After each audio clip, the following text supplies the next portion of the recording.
श्री स्वामी समर्थ. जय जय स्वामी समर्थ. मित्रांनो, श्रावण महिना हा भक्तांसाठी महत्त्वाचा महिना असतो. या महिन्यात मोठ्या भक्तिभावाने लोक शंकरांची पूजा करतात. या महिन्यात उपवास करतात. पण यासोबतच श्रावण महिन्यात कोणत्या गोष्टी केल्या पाहिजे आणि कोणत्या गोष्टी करणे टाळलं पाहिजे जाणून घ्या. धार्मिक विधी आणि शिवपूजेसाठी श्रावण महिना हा महत्त्वाचा काळ असतो. श्रावण महिना आध्यात्मिक आणि भक्तींचा महत्त्वाचा महिना मानला जातो. धार्मिक मान्यतानुसार श्रावण हा भगवान शिवाचा आशीर्वाद प्राप्त करण्यासाठी सर्वात शुभ महिना मानला जातो. या काळात भगवान शिव पृथ्वीवर येतात आणि आपल्या सर्व भक्तांच्या इच्छा पूर्ण करतात. काही लोक या कालावधीत सोमवारी उपवास करतात. श्रावण महिन्यात अनेक महत्त्वाचे नियम असतात ज्याकडे चुकूनही दुर्लक्ष करू नका. आपण उपवास करत नसला तरीही आपण या महिन्याचे नियम पाळले पाहिजे, जे खालीलप्रमाणे आहेत. श्रावण महिन्यात काय करायचे?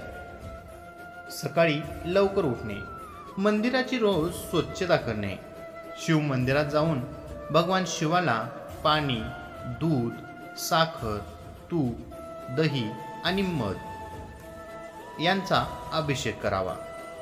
श्रावण महिन्यात ब्रह्मचर्य पाळलं पाहिजे.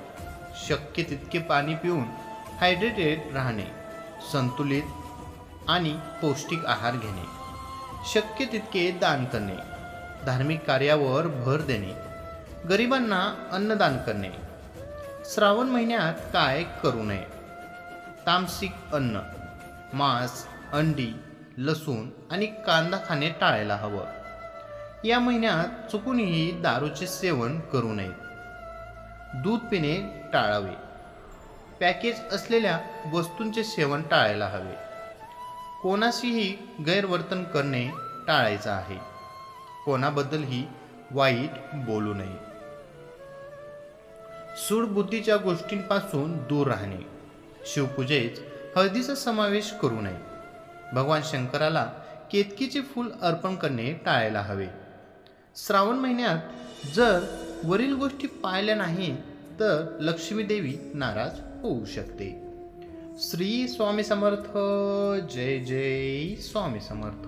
मित्रांनो, ही छोटीशी माहिती आवडली असेल तर आपल्या व्हिडिओला लाईक, कमेंट आणि आपल्या चॅनेलला सबस्क्राईब करायला विसरू नका. श्री स्वामी समर्थ. धन्यवाद.